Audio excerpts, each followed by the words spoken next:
Buenas tardes, mi nombre es Fuenra Pulido y hoy vamos a hablar de la evolución político y económica contemporánea, centrándonos en el dilema del modelo rentista. Para entender la Venezuela de hoy no basta con mirar el desfile de presidentes o los cambios de gobierno. La clave está en comprender cómo nació, creció y entró en crisis el motor que financió todo, el Estado rentista petrolero. Vamos a hablar el dilema de la riqueza súbita.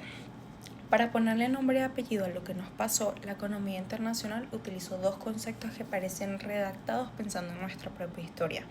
Primero, la paradoja de la abundancia o la maldición de los recursos.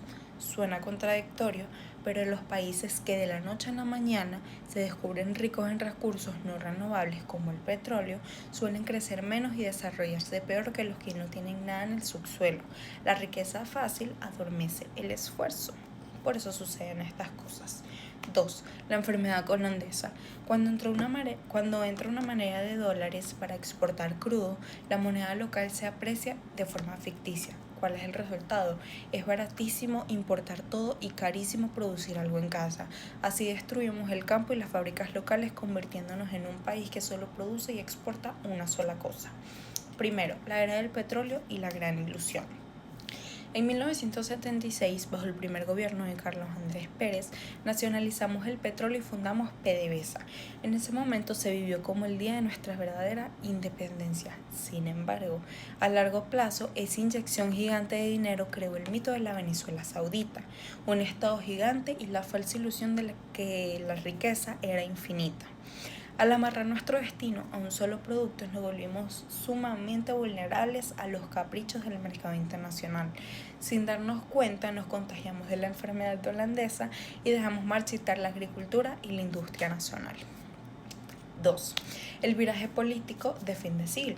El siglo XX cerró con un país agotado. El pacto de punto fijo ya no daba más de sí. Los precios del petróleo estaban por los suelos y la fractura social del Caracazo de 1989 seguía abierta. La llegada de Hugo Chávez en 1999 no fue un simple cambio de presidente, fue un terremoto político. No obstante, el modelo rentista no se desmontó, al contrario, se llevó al extremo, con el boom petrolero más grande de nuestra historia.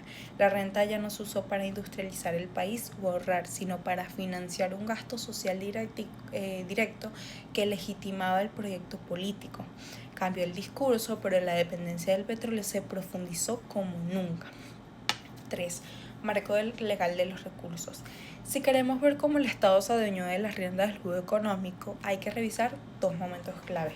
Primero, la Ley Orgánica de Hidrocarburos de 2001 decretó que cualquier proyecto de exportación debía ser una empresa mixta, donde PDVSA tuviera por ley al menos el 50% de las acciones, además de subir drásticamente las regalías. 2. La Ley de 2009 fue un paso más allá al nacionalizar los contratistas de servicios con nexo, especialmente en el lago de Maracaibo. Esto terminó por asfixiar el sector privado de soporte y carga de burocracia a una PDVSA que ya sufría de politización y falta de mantenimiento. 4. Modelos de desarrollo en pugna. La historia contemporánea de Venezuela es también la de un péndulo económico. Por un lado, los intentos neoliberales de finales de los 80 y principios de los 90 intentaron abrir mercados y privatizar para tapar el hueco fiscal, pero fallaron por completo al no generar un consenso social. Por el otro, el modelo populista del siglo XXI apostó por el consumo rápido, el control de cambios y precios y una diplomacia petrolera como el ALBA y Petrocaribe. Las consecuencias: destrucción del aparato productivo interno y una dependencia absoluta de las importaciones. 5. La realidad estructural.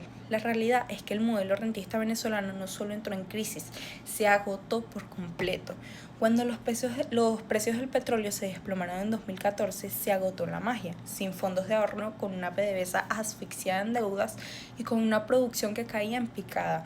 Por falta de inversión, el país entró de golpe en una de las peores crisis de la historia moderna, marcada por la hiperinflación y una emergencia humanitaria. Sencillamente el Estado se quedó sin renta que repartir. 6. Prospectiva histórica. Si desempolvamos los planes oficiales de la década pasada, como el Plan de la Patria, se proyectaba que para este periodo la producción petrolera alcanzaría los 6 millones de barriles diarios, consolidándonos como una potencia energética. Pero la realidad tangible es otra. La producción llegó a desplomarse a mínimos históricos. El país vivió una dolarización de facto sobre la marcha y la economía se redujo al mínimo, transformándose en un modelo de supervivencia comercial sostenido por remesas, muy lejos de la industrialización prometida. ¿Cuál es la conclusión?